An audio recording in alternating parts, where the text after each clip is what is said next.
Muito bom a gente estar aqui de novo, né, essa semana, juntos mais uma vez, para seguir com o nosso estudo. E como sempre, vamos começar fazendo as nossas preces iniciais. Na sequência, a gente faz uma meditação conduzida e depois a gente segue com a leitura, os comentários, os compartilhamentos, tá bom?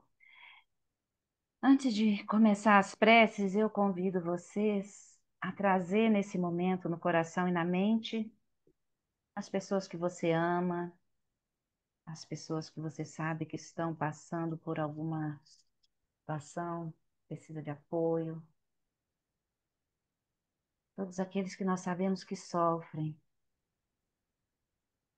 Nós podemos convidá-los a fazer parte desse momento, desse estudo, trazendo a presença deles em nosso coração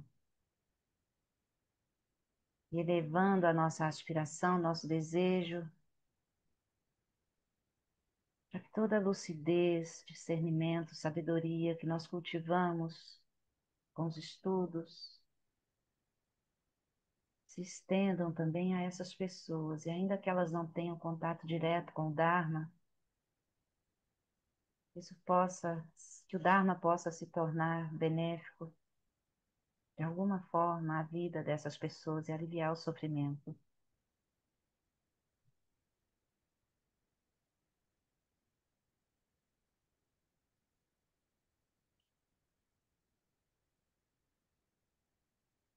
Então nós vamos recolhendo a nossa atenção do passado e do futuro e trazendo-a para o momento presente, sentindo a nossa presença, a respiração, o corpo, notando também o nosso estado de mente.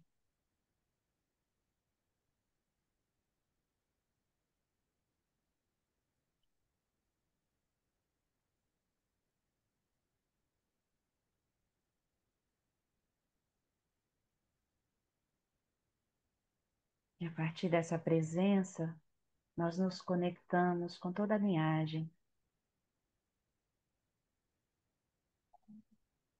desde o Lama Alam, que nos transmitiu ensinamentos e deixou escrito nas quatro incomensuráveis, preciosos ensinamentos que nos apoiam na prática, até Guru Rinpoche.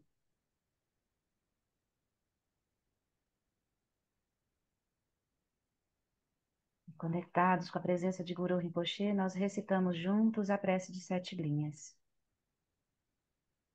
pedindo as bênçãos. Om. Na fronteira noroeste de Odiana, no coração de um lótus, está sentado aquele renomado como Padmasambhava, que alcançou o espantoso Supremo Cid e está cercado por uma hoste de muitas dakinis.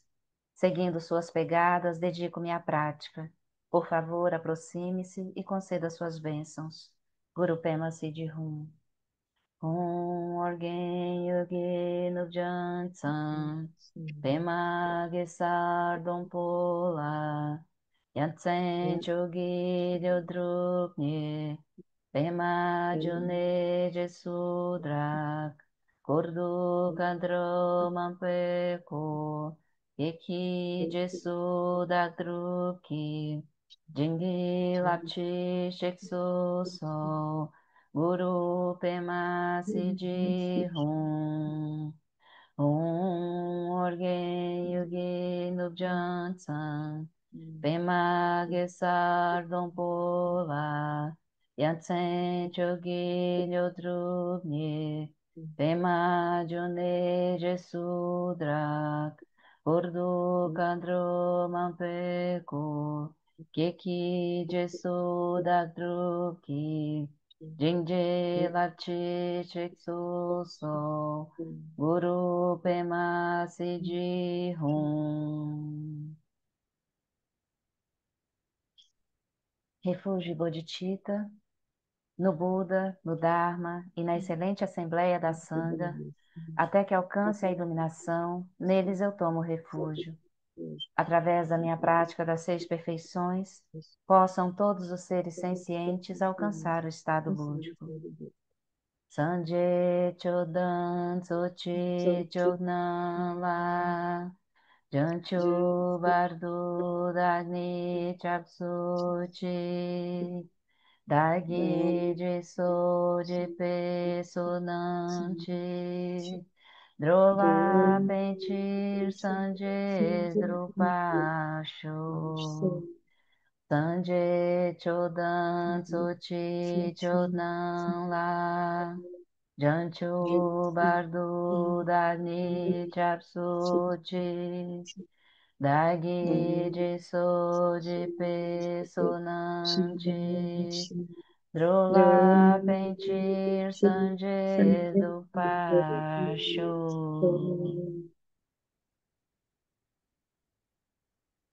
Agora então, encontre uma postura de corpo confortável para fazermos juntos a sessão de meditação guiada. Um áudio conduzido pelo Lama. Se porventura o som não sair, alguém por gentileza me sinalize, tá bem?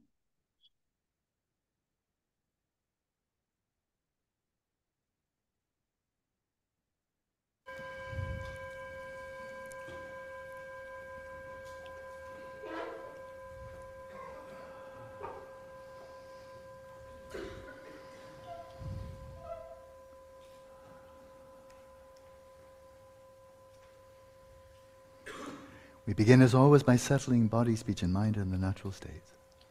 Nós começamos, como sempre, estabelecendo o corpo, a fala e a mente em seus estados naturais.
Continuing to rest in that stillness of non-conceptual, discerning awareness. Continuando em repouso, nessa consciência não conceitual e discriminativa, Open your eyes. abra os olhos, Open all of the 5 sense doors. abra todas as portas dos 5 sentidos Let the light of your awareness illuminate the space of the mind as well. e deixe também a luz da consciência iluminar o espaço da mente. We've done this before. Nós já fizemos isso antes. Rest in the stillness of awareness. Descanse na quietude da consciência and nakedly be aware of all manner of appearances arising from moment to moment. e tome consciência de todas as aparências que surgem a cada momento, Resting in the stillness of awareness in the midst of the movements of sensory and mental appearances. Descanse na quietude da consciência em meio ao movimento das aparências sensoriais e mentais.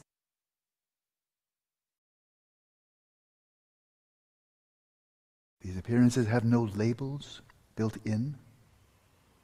Essas aparências, elas não têm rótulos dentro delas. They do not by their own nature refer to anything else. Elas por si sós não se referem a nenhuma outra coisa. The colors are just colors. As cores são apenas cores. The thoughts are just thoughts. Os pensamentos são apenas pensamentos. By their own nature, they don't belong to anything. Pela própria natureza, eles não pertencem a ninguém. They don't refer to anything. Eles não se referem a coisa alguma. They're simply appearances arising and passing from moment to moment. São apenas aparências, surgindo e desaparecendo a cada momento.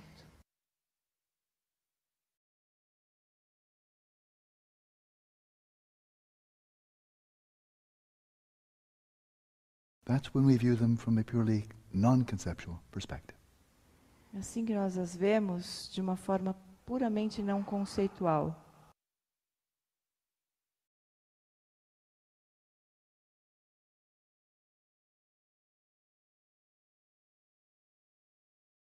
The mind is not just non-conceptual.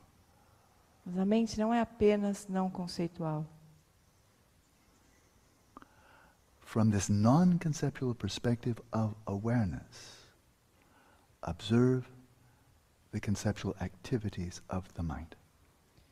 Dessa percepção da consciência não conceitual, observe as atividades conceituais da mente. And observe how the mind, the conceptual mind, conceptually designates objects. E observe como a mente conceitual designa conceitualmente os objetos. And thereby brings them into existence relative to that conceptual mind. E dessa maneira, a mente conceitual traz os objetos à existência. The mind literally conceives of objects A mente literalmente concebe os objetos and brings them into existence by the power of conceptual designation. e os trazem à existência pelo poder da designação conceitual. At which point these conceptually designated objects do have causal efficacy. Até que ponto esses objetos designados conceitualmente passam a ter eficácia causal? Observe how this occurs. Observe como isso acontece.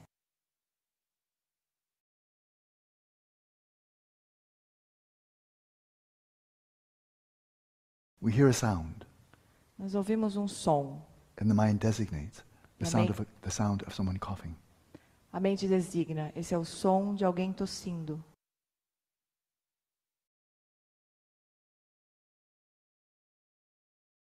We see a color.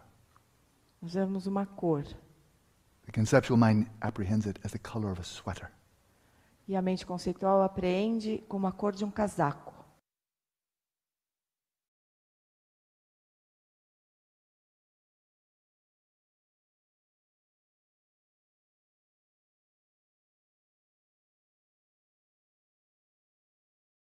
We experience the appearance of a tactile sensation, and the mind apprehends it as the feeling in my knee.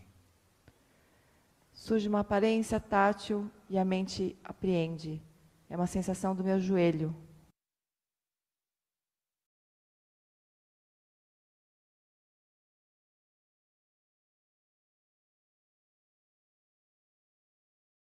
On the basis of appearances, the conceptual mind designates objects. Com base nas aparências, a mente conceitual designa objetos That have those appearances as its attributes. que têm essas aparências como atributos. But those objects exist only relative to the mind that conceives them. Mas esse objeto existe exclusivamente na dependência da mente que o concebe. Those objects are not discovered. Esses objetos não foram descobertos. They are created Eles são criados by the conceptual mind. pela mente conceitual. Just as appearances Assim como as aparências are illuminated by non-conceptual awareness. são iluminadas pela consciência não conceitual. Is this so or not? Isso é assim ou não? Observe closely. Observe de perto.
When you find yourself caught up in rumination, your awareness has fused with the discursive thinking. Quando você perceber que entrou em ruminação e a sua consciência se fundiu com o pensamento discursivo, And your awareness goes to the referent of the thought. e a sua consciência for atrás do referente do pensamento, Which the conceptual mind designates. ao que a mente conceitual designou,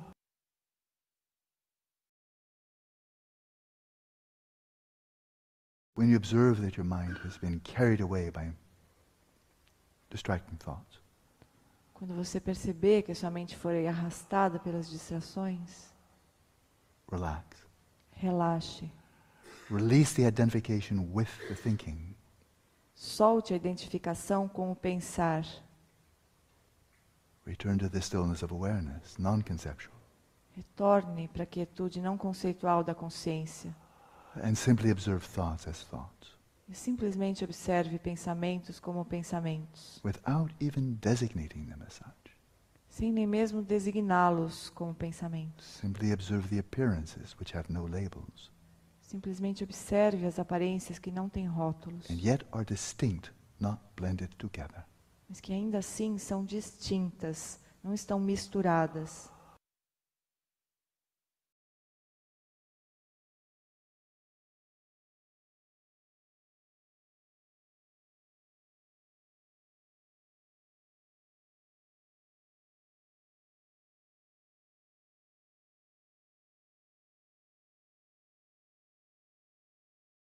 Observe how your mind perceives the world of appearances, Observe como a sua mente percebe o mundo das aparências and conceives the world of objects and subjects, e concebe o mundo de objetos e sujeitos, which we imagine to bear appearances as their qualities. que nós imaginamos que eles têm as aparências como qualidades. Let's continue practicing in silence. E agora nós seguimos a prática em silêncio.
Suavemente, vamos retomando a interação com o ambiente externo, com a tela,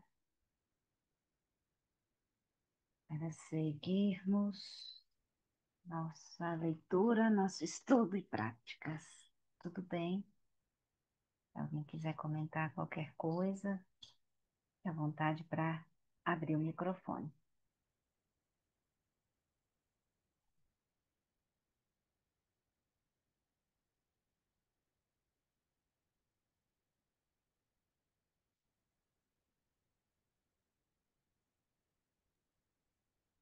E Aline, Marcele, Sim, Marcele. né? Você vê que quando a gente segue a meditação dele, parece tão claro, é tão óbvio que as coisas são assim, né? Mas quando chega na prática, que é óbvio que cada um está com sua própria mente, por cima para baixo, fazendo tudo, né? E que é tudo tão. É uma aparência que se forma, mas na prática é tão lógico, né? Bate cheio, mas na hora da prática. Não, Na hora que você é vai assim, abrir o olho, já acabou, né? é, Não fica tão lógico assim, sabe? é verdade. Quando está no movimento, você diz, né, na vida, assim, É. na Porque como prática, ele vai levando, você vai perceber, mas só pode ser isso, né? Cada um é. leva as suas porque você tem aquela impressão de cor, de forma, não sei o quê, e depois você cria uma coisa, né? Aquilo vai. Então você reifica, faz tudo. Mas parece que é lógico que é assim, e todo mundo está vivendo assim, né? Parece que Uhum. fica tão claro. Agora, na hora que você abre o olho, que você vai, acabou, né?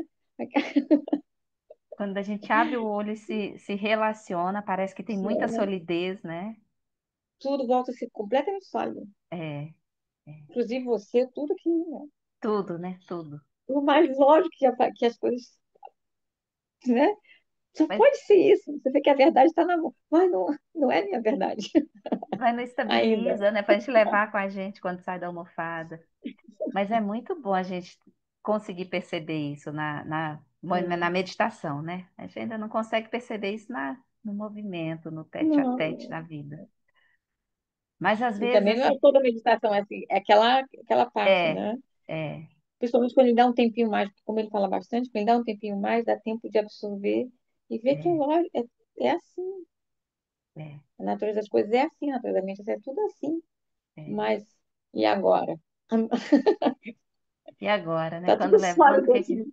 Tá tudo sólido aqui. como a gente realmente se relaciona com tudo a partir do referente da designação conceitual, né? E dá uma solidez imensa aquilo, né? É muito difícil realmente a gente conseguir reconhecer essa, essa não solidez, né? Essa construção operando no momento que a gente está vivendo É, as questões da vida, né? A gente vai treinando, né?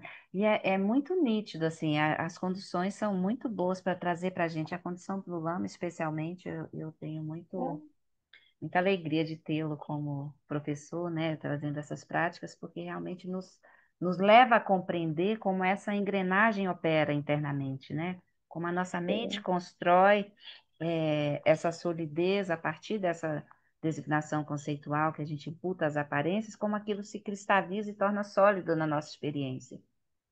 Aí, quando a gente percebe isso acontecendo, a gente já está quebrando um pouco esse cristal, né? Essa solidez é. da experiência. E pior que a gente acha que os outros estão vendo o que a gente está vendo, ninguém está vendo o que o outro está vendo. É. Nada. Cada Pois um tem a sua é, particularidade, assim, né? Não é o mesmo mundo, ninguém está vendo o mesmo mundo. Cada um está com o exatamente, seu. exatamente. E aí, quando a gente compreender isso, abre espaço para compaixão, né? Com certeza. Abre espaço para Para a compaixão. gente e para todo mundo. Para É, todo sansaro. é. Todo sansarão. E deve ser muito maravilhoso, né? Os mestres realizados, assim, que vê isso operando na mente das pessoas, assim, reconhece esse samsara, né? Se constituindo ali na mente da pessoa, mas compreende que ela é livre daquilo e tem meios hábeis para ajudar, né? A pessoa a entender e ultrapassar isso. Deve ser incrível. Mas a gente vai percebendo na gente, aí vai, a partir da percepção na gente mesmo, a gente pode observar e perceber isso nos outros, né? Mesmo no lugar que a gente está de não realização, né? Aí abre espaço para compaixão, porque a gente entende realmente que também estão enredados nessas construções, né, da mente que geram tanto sofrimento e que ainda não tem meios de sair daquilo, né? Se nós que estamos aqui praticando, ainda a gente se vê preso, né? Imagina quem nem sabe que isso está operando ali na mente, né?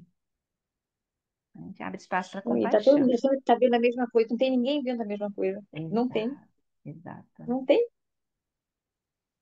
É louco, né? Se a gente pensar bem, É assim, é muito louco. meio louco isso, assim. Mas é bom. Obrigada, Marcele, pela Não, contribuição. eu te agradeço você ter colocado essa meditação e essa reunião. Aline, Sim, Emília, querida. deixa eu perguntar uma coisa que eu achei estranho na meditação. Eu estava num estado de quietude, assim, corpo e mente não se movia. Mas de repente eu comecei a perceber que meu olho estava com lágrima, muita saliva estava na boca, o nariz começou a escorrer. O que é isso? Pura água. Elemento água, né? Nunca aconteceu isso. Estabilizou. Elemento água fez. O Lung foi lá em cima, né? Mas não se apega, sabe? Essas experiências a gente pode ter mesmo, assim, desses elementos, de um elemento mais intenso, né? Mais evidente ali na nossa sessão. Mas o ponto é a gente não se apegar a essa experiência. Achar que é uma coisa extraordinária, não. É só esse movimento, né? Esse fluxo desses elementos acontecendo. E que bom que foi água, né? Porque, por exemplo, se for um Lung muito intenso de terra, pode gerar uma dor no corpo, né? Uma dor no ombro, uma coisa assim. Uma sensação de Era um. peso, né? De sonolência, né? Então, mas é interessante a gente perceber, né? Isso é outra coisa que eu ia comentar, assim. Quando a gente nota, né, quando a gente nota, não, está operando o tempo todo, né? Mas a gente percebendo claramente como a mente designa conceitualmente as aparências que surgem. As aparências simplesmente surgem, né? A mente designa conceitualmente essas aparências e vai atrás do referente daquelas aparências, do que aquilo significa para a gente. E o que move a gente, né? Dessa aparência que eu gosto, que eu não gosto, o que que move? É pura energia, né? Puro lung, pura energia mesmo que ativa determinados aspectos da nossa experiência e arrasta a gente para cá e arrasta a gente para lá. Então, além de tudo, tem muitos aspectos sutis, né? Numa mesma prática como essa, a gente está aqui se atendo à observação de como essa construção de aparência e designação conceitual estão operando na nossa mente. Mas, simultaneamente a isso, né, de forma concomitante, tem um movimento de energia acontecendo e movendo tudo isso. Que vai fazer com que a Ah, gente se grude nos referentes ou não se grude em outros. Então, tem toda uma gama de experiências acontecendo, um aspecto mais grosseiro e mais sutil, que está, né, promovendo, possibilitando essa engrenagem, né, essa forma de ver, de reconhecer, de se relacionar com as aparências que surgem, de construir os mundos baseados nesses condicionamentos, né, nesses impulsos e nesses condicionamentos. E aí, cada um de nós vai construir seus mundos. Mas é uma experiência, aham. Emília, mais uma, né, da prática, assim. Então, Interessante. é, É observa e não energia. se apega, porque é puro fluxo de energia, né? Aí o lung da água tá intenso. É bom que relaxa, libera. Obrigada, querida, pela partilha. Vamos seguir com a leitura, então? Vou botar aqui pra gente no livro físico, estamos, deixe-me ver, na página 80, se não me engano. Tá? Isso, página 80. Do livro físico, a escolha de um objeto para a prática de shamatha. Deixa eu mudar aqui. A gente vem há algumas semanas, já perdi até a conta, né, contemplando esse capítulo 3 que está falando especificamente sobre o caminho de shamatha. Na semana passada, nós vimos os 5 fatores de estabilização na meditação, na prática de shamatha, né? Que são atenção aplicada, investigação precisa, entusiasmo, alegria e concentração. E hoje, nesse subtítulo, o Lama vai nos falar sobre a escolha de um objeto para a prática de shamatha. Então, vamos lendo juntos e aí qualquer momento vocês podem levantar a mão ou abrir o microfone para falar. Na tradição tibetana, o objeto. Ops, comecei torta, né? Na tradição tibetana, o objeto de meditação para a prática de shamatha é geralmente uma visualização, por exemplo, uma imagem do Buda, ao invés das sensações táteis da respiração. A visualização é muito importante para a prática tibetana porque ela é quase toda voltada para o Vajrayana. A visualização e o poder criativo da imaginação desempenham um papel muito importante no Vajrayana. E a prática tibetana é direcionada para isso desde o início. A consciência da respiração é uma técnica praticada mais comumente no sudeste da Ásia, onde se dá muito mais ênfase à atenção plena do que à imaginação. Uma das grandes vantagens da respiração como um objeto para shamatha, diferentemente da visualização, é que é muito mais fácil para começar. Para a maioria das pessoas, a visualização requer muito esforço. Você precisa criar seu objeto em vez de encontrá-lo. Conheci pouquíssimos ocidentais capazes de sustentar uma visualização por um longo período de tempo sem ficarem exaustos.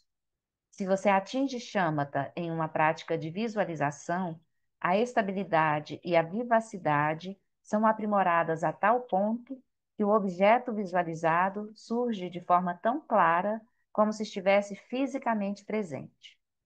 Além disso, a imagem é radiante e você consegue mantê-la sem esforço por horas a fio, sem desconforto físico. Então, a visualização de uma imagem, né, a gente vai trazer essa visão da imagem na nossa mente. Mas não é uma imagem assim, um borrão, né? É uma imagem detalhada. Então, você vai pegar a imagem do Buda e vai trazer essa imagem detalhada, com todas as minúcias, as riquezas de detalhes, uma imagem do Vajra nascido do lago, com todos os detalhes, todos os ornamentos, não é simplesmente, né, uma visão meio borrada, assim, não sei muito bem do que é isso, mas é bem detalhada. É muito mais difícil de manter a estabilidade da atenção nessa imagem mental, né, dessa imagem que a gente traz à mente, do que nas sensações da respiração, né, que está aqui no aspecto grosseiro da experiência, né, a gente sentindo diretamente o corpo. Então, essa é uma forma de se praticar shamatha, né, com foco numa imagem. Outro objeto possível para a prática de shamatha é a própria consciência, conforme ensinado nas tradições Mahamudra e Dzogchen. Algumas pessoas acham essa opção muito desencorajadora, porque o objeto pode ser muito evasivo. Ainda assim, se for possível tomar a mente como objeto, a prática pode ser muito gratificante. Você pode começar com a atenção plena à respiração e, quando a mente se aquietar, retirar sua atenção da respiração e dirigi-la para a própria consciência. Esta não é uma prática de investigação, de vipassana, buscando pelo eu, mas você está olhando para a própria natureza da consciência. A consciência é um fenômeno, um evento. Quais são as características da consciência que a distinguem de cor, pensamento, emoção ou de qualquer outro evento? Devem existir. Caso contrário, não poderíamos ouvir nada, não poderíamos ver nada. Mas qual é a qualidade da consciência em si, em oposição aos objetos da consciência, ou ao conteúdo da mente, aos pensamentos e assim por diante? As qualidades que você procura nesse tipo de prática são a experiência de luminosidade e transparência da consciência. São apenas palavras, é claro, mas o que se pode fazer é começar com algumas metáforas, porque a consciência não se compara a nada no universo. Rimpa nos dá a analogia mais perfeita que já encontrei. Imagine uma nascente de água com um fundo arenoso, cuja água é totalmente pura e clara, iluminada pela luz radiante do sol. Ao meio-dia, a luz do sol penetra a água, mas não há nada nessa água. Imagine agora um único grão de areia flutuando nessa água. Esse grão de areia, sob essas circunstâncias, parece muito brilhante. A consciência é como a nascente de água. Uma de suas características é a luminosidade vívida e a outra é a transparência. A transparência é o que a torna tão difícil de ser apreendida. Mas dentro desse domínio transparente, se algo surgir, será percebido de uma forma muito nítida. Essa qualidade de luminosidade está presente mesmo quando não há nada ali. Mas o contrário, mas o conteúdo, como aquele grão de areia, torna possível ver a luminosidade e a transparência. Assim, seguindo a analogia, tendo começado com a prática de atenção plena à respiração, até alcançar um certo grau de quietude, você pode gerar deliberadamente um pensamento, como jogar um grão de areia na água, tal como: o que é a mente? Você poderia perguntar qualquer coisa ou simplesmente pensar: passe a pipoca. Mas aí, provavelmente, você começaria a pensar em pipoca. Assim, o propósito de gerar um pensamento como este não é começar a refletir sobre a natureza da mente, mas apenas direcionar a sua consciência para esse pensamento e notar, graças à sua presença, a luminosidade de onde ele surge. Você consegue notar o pensamento. Então ele desaparece, como a areia se dissolvendo na água. Mas a limpidez e a luminosidade permanecem.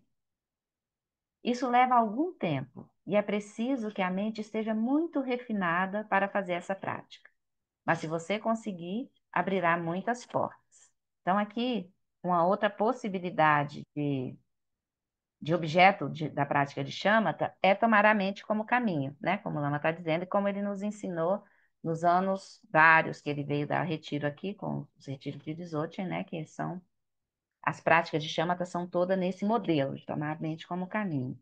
Então, é um pouco mais difícil se a gente não tem muito claro o que é essa experiência da mente, né? Por isso, essa analogia que ele traz do grão de areia, e trazendo isso para a prática, é quando a gente senta na prática formal e vai observar a mente, a gente gera o pensamento.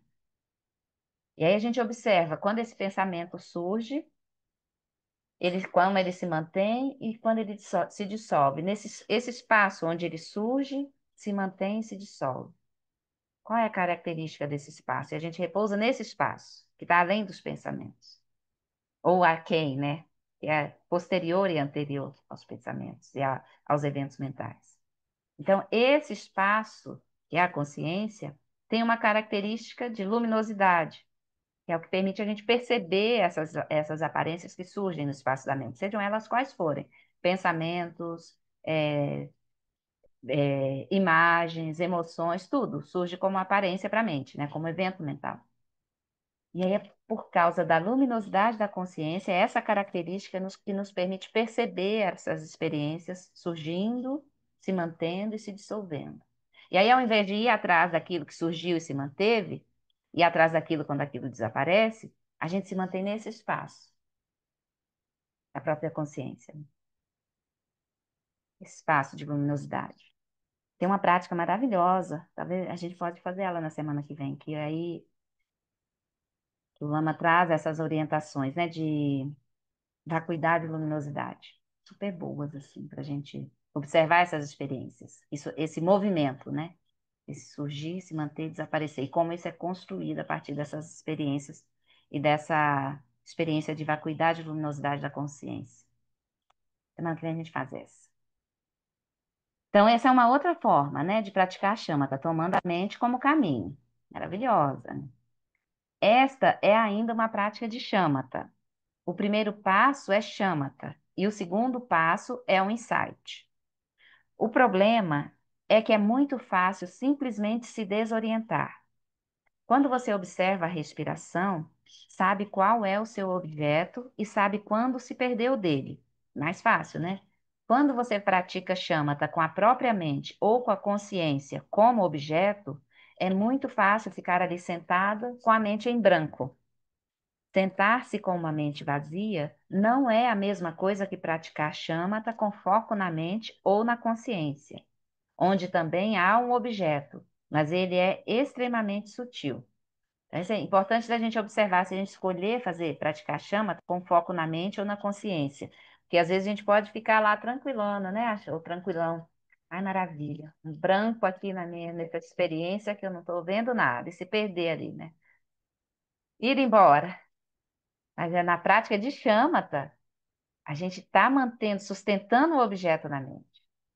Então, a gente não é não fazer nada, a gente está sustentando essa experiência, reconhecendo e sustentando, sem esforço. Lembra que lá do início do relaxamento, sem esforço. Mas esse objeto é sustentado na nossa experiência, na nossa observação, na nossa atenção plena. Então, é importante a gente ter essa clareza quando a gente está praticando, para a gente não ficar, como o Lama dizia, né? A marmota está meditando. Para não ficar assim, né? Tem o objeto e a gente está em contato com esse objeto durante todo o tempo da prática. Se você atingir o shamatha em um objeto, como por exemplo a respiração, e tentar atingi-la com um objeto diferente, não será tão difícil como da primeira vez. Se o outro objeto que escolher for mais sutil do que aquele com o qual você atingiu o shamatha pela primeira vez, haverá um pouco mais de trabalho a ser feito. Se escolher um objeto tão sutil quanto o primeiro, conseguirá atingir shamatha novamente com pouco ou nenhum esforço. Então, se a gente começa com objeto grosseiro, a gente atinge shamatha com a respiração como objeto. Aí a gente, depois de atingir shamatha dessa forma, a gente quer atingir shamatha com foco na visualização de uma imagem. Aí vai requerer um esforço maior, porque é uma experiência mais sutil. Mas a gente vai conseguir isso, segundo o Lama, e eu confio. Vai requerer um pouco de trabalho, mas a gente vai conseguir. Então, essa experiência a gente pode se colocar à prova, né? Para praticar, realizar um e depois praticar outro e realizar outro, para a gente ver como é que funciona. Fontes bastante confiáveis afirmam que shamatha só poderá ser alcançada se você estiver focando um objeto mental. Se estiver focando um objeto sensorial, como uma música ou flores, você poderá desenvolver uma excelente concentração, mas sua concentração não atingirá a mesma profundidade como aquela que se consegue concentrando-se em um objeto mental. É por essa razão que se transfere o foco da atenção da respiração para o sinal mental que aparece à medida que sua prática de shamatha progride. Então, esse sinal mental, se vocês lembrarem lá dos 9 estágios do caminho de shamatha, ele vai surgir lá pelo 4º estágio. A gente está focado e a mente está estabilizada nas sensações da respiração. A mente grosseira já se pacificou, então, né, tem todas aquelas experiências. E aí a gente é capaz de permanecer um longo tempo em contato estável nas sensações da respiração. E aí vai surgir um sinal mental. E aí a gente vai levar a atenção para o sinal mental que surgiu. A gente solta a respiração e a atenção passa a ter como objeto o sinal mental que surgiu nesse estágio. E ele vai nos acompanhar até o 9º estágio. Aí, daí, a gente completa o 9º estágio, realiza shamatha, aí esse sinal mental se dissolve, né? Se vai e a gente tem a experiência da realização de shamatha. Eu não sei qual é, mas dizem que a gente, quando realizar, a gente vai saber. Então, é essa experiência. Então, a realização de shamatha, ela vai se dar, como como está dizendo aqui o Lama, né? Sempre quando a gente só pode ser alcançada se a gente estiver focando o objeto mental.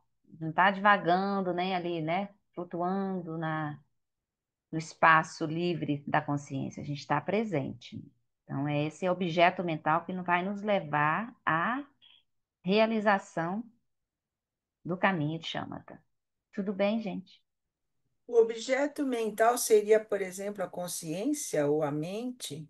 É uma experiência, vai surgir lá no 4º estágio, mais ou menos, Cris, é como se fosse, diz o Lama, né? Pode ser, ele pode surgir como uma esfera de luz radiante. Pode ser isso surgir na sua mente, assim. E aquilo não é criado pela mente. É como se fosse uma manifestação. Não é que você pensou, então agora eu já estou no 4º estágio. Aí você imagina a esfera, sei lá, e acha que aquilo é. Não é. Quando a gente tem a experiência, segundo ele diz, é muito nítida. E aí esse sinal, que pode ser uma esfera luminosa, uma experiência de luminosidade, assim, de clareza, né? Esse sinal é o que vai acompanhar a gente. E pelo que o Lama nos diz aqui nos livros, ele é muito vívido, é muito presente e muito claro. E é natural, o surgimento natural, não é uma criação. Você pensa nele, ele surge. Não. Você está meditando, está completamente estável, né? Tempos e tempos ali, horas, e aí aquele sinal surge. Simplesmente. E aí a gente mantém a atenção, solta a atenção da respiração e mantém o foco nesse sinal que surge. E aí ele vai nos acompanhando. Durante todo esse caminho, eu estou falando de teoria, porque baseado no que eu li, e tenho lido, né? Durante todo o caminho, a gente vai ter, obviamente, essa dimensão de experiência da consciência, quieta e luminosa, né? Dessa dimensão de quietude, luminosidade, vacuidade, tudo isso vai surgir como experiências para a gente na prática, porque é a característica, né? É parte desse caminho, dessa realização. Então, todas essas experiências vão surgir. A consciência como objeto de prática, a gente pode ter a consciência como objeto de prática. Mas o sinal em si não é a consciência. A consciência é mais uma dimensão de experiência, assim. Então, o sinal tem essa característica. Não sei se em outras tradições pode ter descrito de outras formas, né? Mas o que eu estou trazendo é baseado nos ensinamentos de Shamatha que o Lama Ala traz para a gente. E nesse caminho gradual, né? A gente está vendo aqui o caminho gradual. Se a gente for pelo caminho direto, como a prática de Dzogchen Mahamudra, que o Lama também ensina, Dzogchen, né? Ensinou para a gente, Mahamudra Retiro no Brasil, acho que ele nunca deu. Aí é um outro processo, né? Um outro caminho, que a gente vai tomar a mente como caminho. Então, as sensações da respiração vão ser percebidas perifericamente, a partir do repouso na experiência de consciência da consciência, a gente nota perifericamente a respiração. Então, é um outro processo, é um caminho direto, né? Aqui a gente está falando e vendo o caminho gradual. Então, dos 9 estágios, né? Começando do grosseiro para o sutil. A gente vai percebendo essa mente enlouquecida, tomada por agitação, né? Por pensamentos enlouquecidos e como turbilhão, uma cascata, né? E aí, aos poucos, à medida que a gente vai conseguindo manter o foco da atenção nas sensações da respiração, esse turbilhão de pensamentos e agitação mental, isso vai atenuando. E a gente vai aprofundando nessa experiência, vai ficando cada vez mais passando do grosseiro para o sutil, à medida que a mente se aquieta. E essa agitação, todas essas experiências que surgem para a mente, né, desde agitação, sonolência, distração, tudo que há, vai também se atenuando e pacificando. Até que a gente repousa na consciência da consciência, completamente livre desses obstáculos, né? Desses obstáculos mentais. Me fugiu a palavra agora. Vamos ver no quadro. Desses desequilíbrios. Eita, desequilíbrio. Então, pá. Então, a gente vai nesse caminho gradual. Ajudei ou confundi, Cris? Às vezes a pessoa fala demais, mais confunde do que ajuda. Vamos seguir um pouquinho nas perguntas e respostas. Se não me engano, tem só 2 perguntas. Tudo bem, gente? Até aqui está muito cansativo. Dá para seguir. Vamos lá, então. Perguntas e respostas. A primeira pergunta: quanto tempo leva para uma pessoa normal alcançar Shamatha? Olha aí, para nós. Se eu conseguisse encontrar ao menos uma pessoa normal, talvez eu conseguisse responder. Se alguém está bem preparado, atende os pré-requisitos necessários e se dedica à prática em tempo integral, com inteligência e habilidade, em um ambiente propício para a prática, então pode-se atingir Shamatha em cerca de 6 meses. De um modo geral, se você realmente quer atingir Shamatha, é melhor simplificar radicalmente a sua vida, tirar uma parte do tempo e se dedicar à prática de Shamatha com exclusividade. Disse que se você tem habilidades realmente acentuadas, poderá alcançar Shamatha em 3 meses. Ou, se for menos capaz, mas estiver bem preparado, pode demorar até 1 ano. São apenas estimativas, é claro.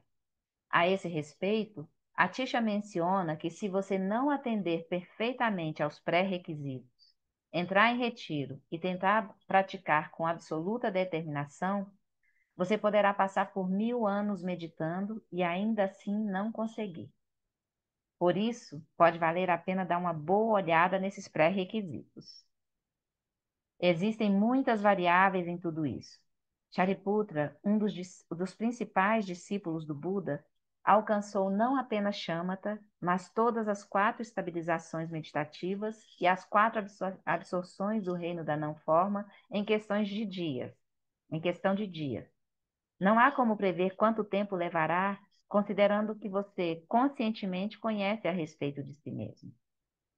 Suponhamos que alguém já tenha se tornado proficiente nessa prática em uma vida anterior e tenha nascido na Califórnia. Em vez de ser encorajado a desenvolver shamatha, ele ou ela só aprende a jogar futebol e a resolver problemas de matemática, envolvendo-se em muitas outras coisas que a nossa sociedade nos incentiva a levar a sério. Mas, no entanto, se essa pessoa for apresentada à prática e se dedicar a ela habilmente, com os pré-requisitos adequados, em um ambiente propício, ele poderá levar muito menos do que 6 meses. Com base em que evidência eu faria uma afirmação tão ultrajante de que alguém poderia recuperar uma conquista obtida em uma vida passada? Lama Zopa Rinpoche é um conhecido turco, ou lama encarnado que atingiu um elevado estado de realização em sua vida anterior. Dizem que quando ele era criança, com 2 ou 3 anos de idade, repetidas vezes ele saía de casa caminhando, indo em direção a uma caverna acima da vila onde sua família morava, no Nepal. Sua mãe o trazia de volta, mas na próxima oportunidade que surgia, ele fugia de novo para a caverna. Isso aconteceu tantas vezes que sua família acabou perguntando a um lama, conhecido por sua capacidade intuitiva, por que isso acontecia. Eles foram informados de que a criança estava tentando voltar para a caverna onde passou os últimos 40 anos de sua vida anterior.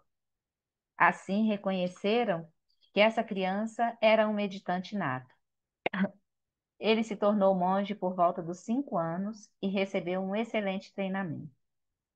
Algumas tendências são muito poderosas em alguns indivíduos, como uma urgência espontânea para se dirigirem a uma caverna.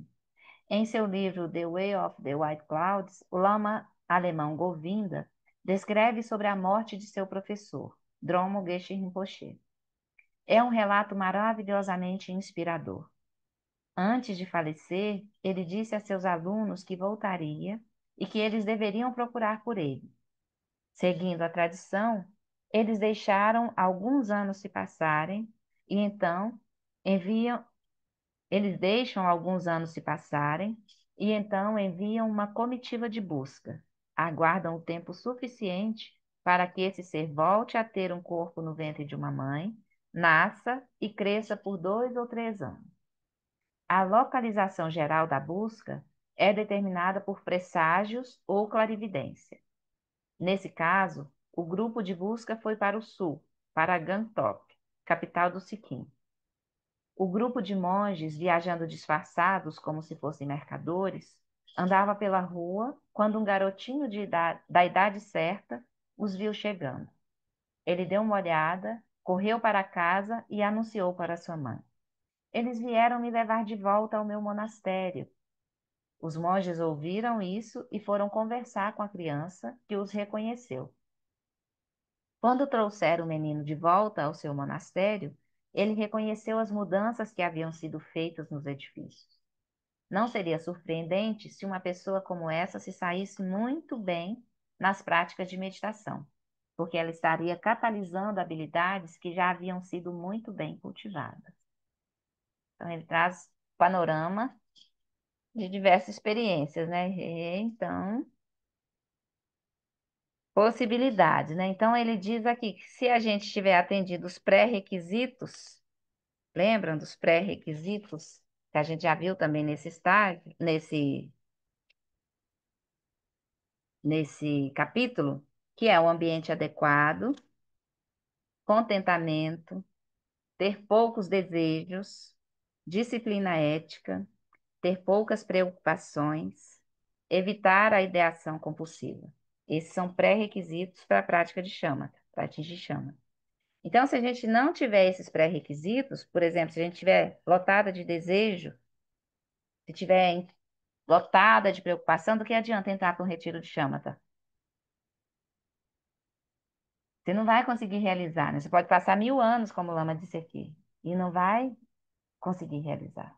Então, a gente precisa, antes de tudo, antes de ir para o retiro, se dedicar exclusivamente a isso, a gente precisa olhar para os pré-requisitos e observar se nós atendemos esses pré-requisitos, né? Se não, a gente vai trabalhando ainda aqui, né?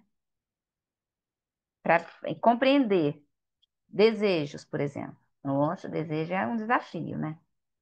Contentamento, estar satisfeito com o que você tem ou que lhe é dado. Então, tem vários. Depois vocês podem revisitar aqui essa parte do livro só para lembrar. Então, aí a gente vai começar por aqui, nós, aqui do grupo, né? Vamos começar por observar os pré-requisitos. E aí, quando tiver chance de entrar no retiro, os pré-requisitos já estão melhor estabelecidos, né? Então, essa é uma forma. Mas é isso também, né? Você pode levar anos, meses ou anos. Me lembro do o Lama falando no retiro, né? Dos seres de habilidades superiores, médias ou inferiores. E ele disse, não sei se Darcy se lembra, que ele não está nem na categoria dos seres de qualidades inferiores. Então, se o Lama Ala não está nessa categoria, você imagina nós. Marcelo também talvez se lembre. Imagina nós. Então, a gente segue aqui nos pré-requisitos, né? E praticando também. Vamos ver a próxima pergunta. Você conhece muitas pessoas aqui no Ocidente que atingiram Shamatha? Não. Desconfio que seja algo muito raro. Mas vamos analisar as razões. Se eu simplesmente dissesse que isso é raro, você poderia achar que isso é muito desanimador. Para começar, é extremamente difícil de se encontrar um ambiente adequado. Um lugar pode parecer um detalhe, mas eu falo disso com muita experiência. Se você não encontrar um ambiente adequado, vai ser de fato difícil, se não for simplesmente impossível. Em segundo lugar, é raro encontrar um professor qualificado nesse ambiente adequado. Fazer um retiro inteiramente por conta própria, apenas com um livro, seria algo extremamente difícil. Outra razão pela qual é raro é que quase ninguém tenta. Os meditantes tibetanos que conheço estão praticando o tumo, a meditação do calor psíquico, ou Dzogchen, ou Mahamudra, ou Lanhin, mas quase nenhum deles pratica Shamatha. É bizarro, mas é verdade. No sudeste da Ásia, todos praticam Vipassana, e na tradição do leste asiático, no Zen, também se dedicam a práticas voltadas para a compreensão da natureza da realidade. Shamatha tem uma outra finalidade: cultivar atenção, estabilidade e vivacidade. Assim, nos três grandes ramos da tradição budista, dificilmente alguém pratica shamatha neste momento. No Tibete, no passado, quando a cultura era mais estável, havia um bom número de pessoas que faziam essa prática. As pessoas praticavam uma grande variedade de meditações, sendo shamatha uma delas. Agora é muito, muito raro, mas o Dalai Lama está incentivando os monges a se dedicarem a essa prática outra vez. Eu não me sinto confortável dizendo que isso não é mais possível simplesmente porque poucas pessoas estão praticando. Se você encontrar um ambiente adequado e um professor adequado, colocando os seus pré-requisitos em ordem, talvez não seja raro. O experimento ainda precisa ser feito. Fizemos uma tentativa pioneira em um retiro de um ano no noroeste do Pacífico em 1988. Até onde sei, essa foi a última vez que um retiro assim foi feito no Ocidente. Nós aprendemos muito e nossos erros não precisam ser repetidos. Se as pessoas realmente seguirem a tradição, que se baseia em uma imensa riqueza de experiências, acho que é muito viável. Essa é uma maneira mais útil de pensar sobre isso do que em termos de quantas pessoas no Ocidente realizaram shamatha até agora. Mesmo quando é praticada, realizar shamatha é raro. Um dos problemas mais comuns é que as pessoas se esforçam muito. Tanto os tibetanos quanto os ocidentais podem aprender a relaxar mais profundamente e deixar a estabilidade surgir desse relaxamento. Embora isso seja mencionado nos textos, os tibetanos às vezes não enfatizam esse ponto, mas enfatizam a atenção, procurando não se perder do objeto nem por um segundo. Se você está vindo de um espaço muito sereno e a sua mente já é muito espaçosa, então provavelmente é um bom conselho. Se não for assim, praticar dessa maneira pode ser um grande problema. Você pode se esgotar e acabar tendo uma fadiga nervosa. E se tentar seguir assim, poderá de fato causar algum dano. Os ocidentais, em particular os americanos, e em menor grau os europeus, parecem muito mais propensos a isso do que os tibetanos. E agora, até os asiáticos modernos parecem estar tendo dificuldades também. Eita vida! Então é isso, né? Pré-requisitos, mais uma vez, necessário, fundamental, né? Mas não é um caminho fácil que muitos já percorreram e realizaram, né? Então, não é para desanimar a gente, como o Lama está dizendo, né? Mas é o que é, né? É o fato que ele está trazendo para a gente aqui. É esse. A gente precisa se lançar no caminho. Tudo bem aí? Vamos finalizar esse capítulo? Faltam só 2 páginas. Podemos? Aí semana que vem começamos na bondade amorosa.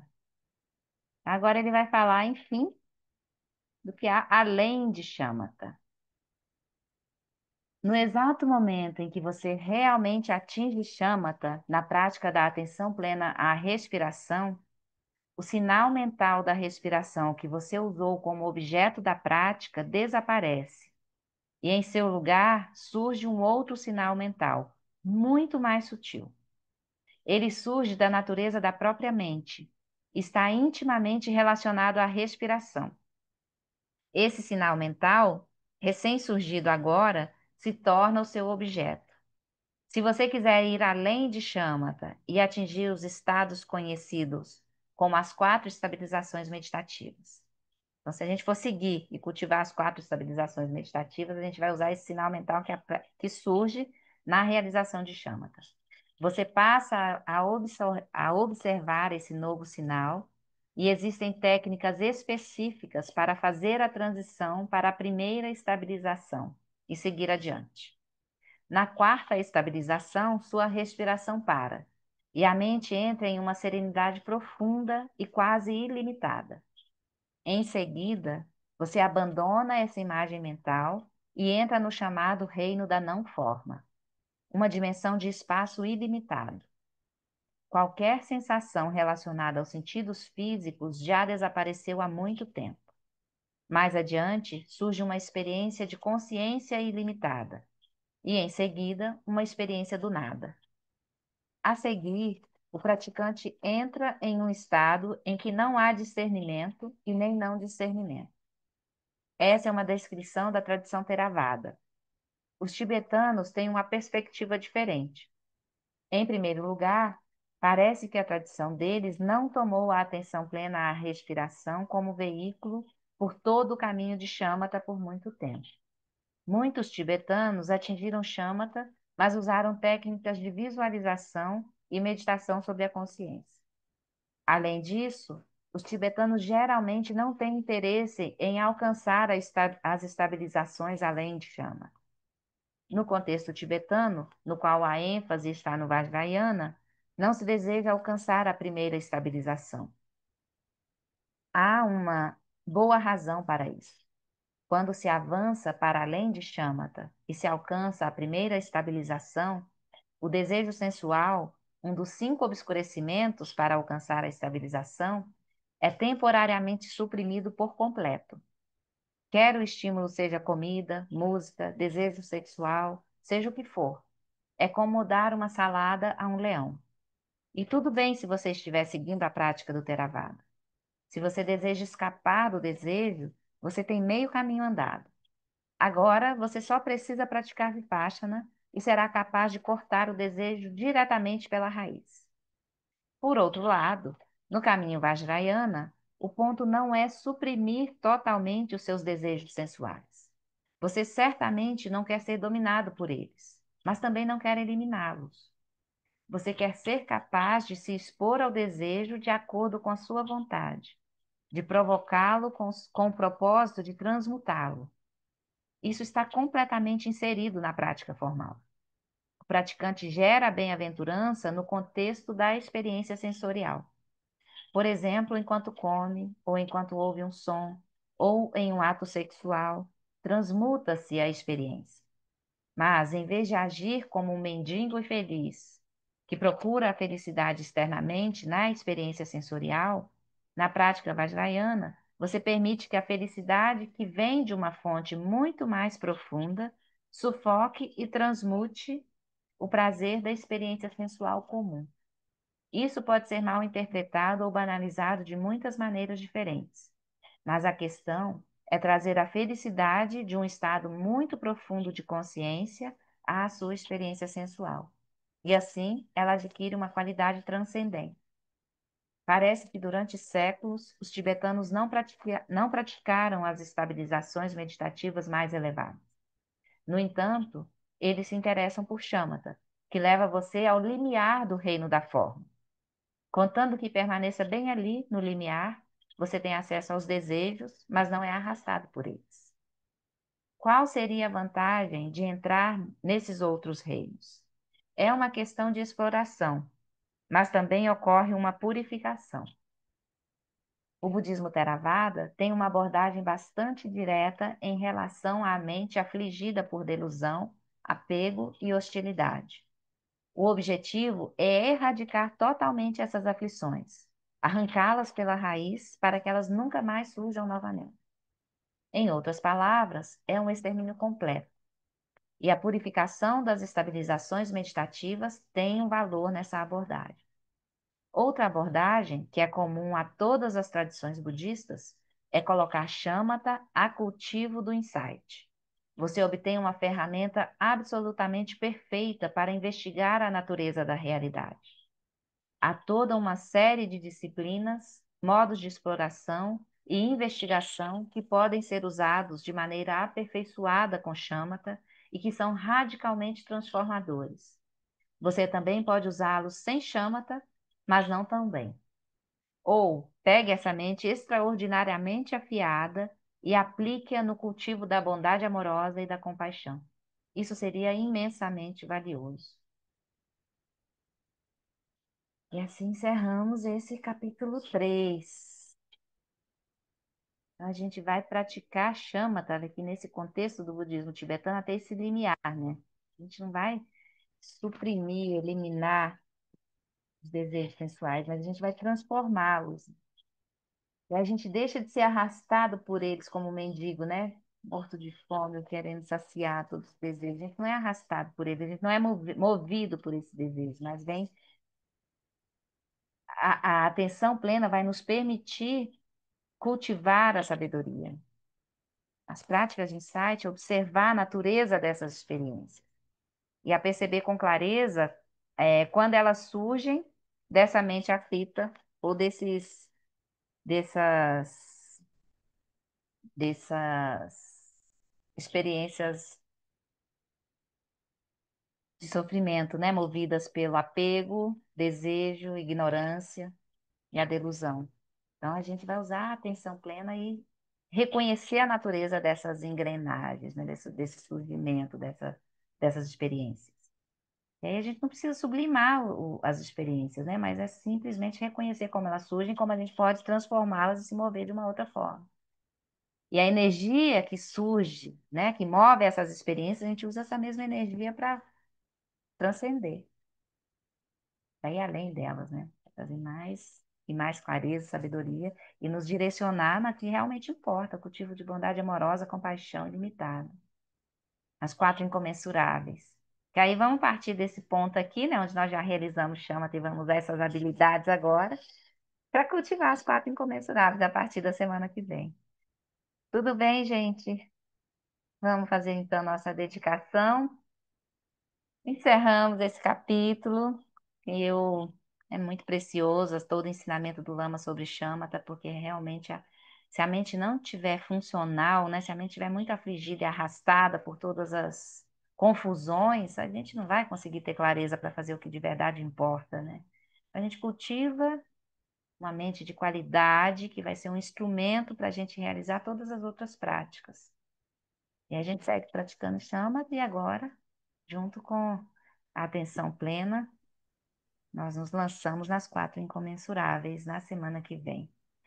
Deixa eu compartilhar a tela para lá, para a gente fazer Por isso que chama até o calmo, calmo permanecer, né?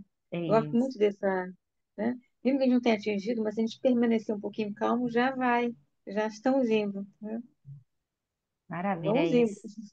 É, calmo permanecer. É Medida do muito princípio, mas precioso, vamos né? indo. Muito Que não precioso. E pode esse, deixá-la de lado, né? Porque senão a gente vai tropeçar e não vai andar. Ela é, tem que andar bem junto, ela tem que vir junto. isso Durante aí. todo o caminho, né? Tem que vir junto. Tem que vir junto, isso mesmo. Obrigada, Marcele.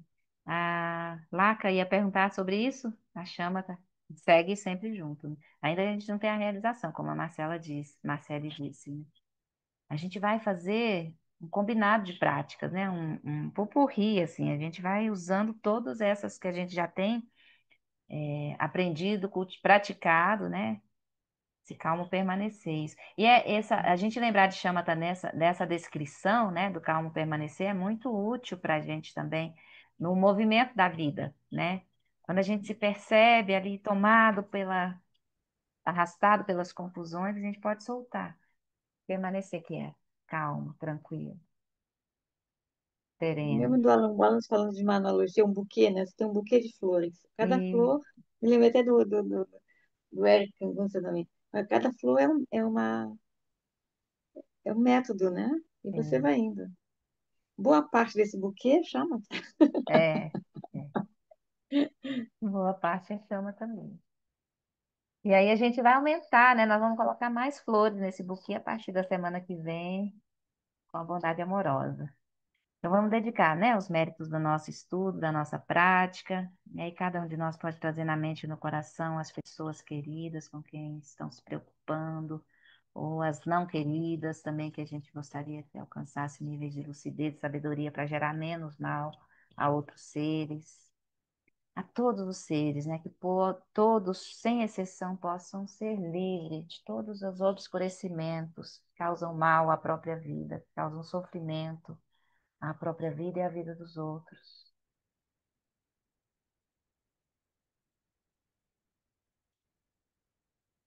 Por essa acumulação de méritos, possa eu obter a onisciência que tudo vê e possam todas as falhas ser superadas. Que do turbilhão de ondas revoltas de nascimento, velhice, doença e morte deste oceano do Sansara, possa eu liberar os seres. Sonandi Tanchesi Pani Tome Ne Pedrana Panjeshin Keganati Balon Trupai Si Petso Ledro Adro Asho. Por essa virtude, possa eu rapidamente realizar o Lama de Odiana e possa eu conduzir todos os seres, sem exceção, a esse estado de realização. Que eu adine o Dudá, Ugyen lá Madrugyune, Troatiken Malupá, Dei Salagopá, Show. Obrigada a todas e todos pela Obrigada, Aline. Tchau, companhia. Obrigado, pessoal. Aline. Obrigado, Obrigada, Obrigada, gente. Aline.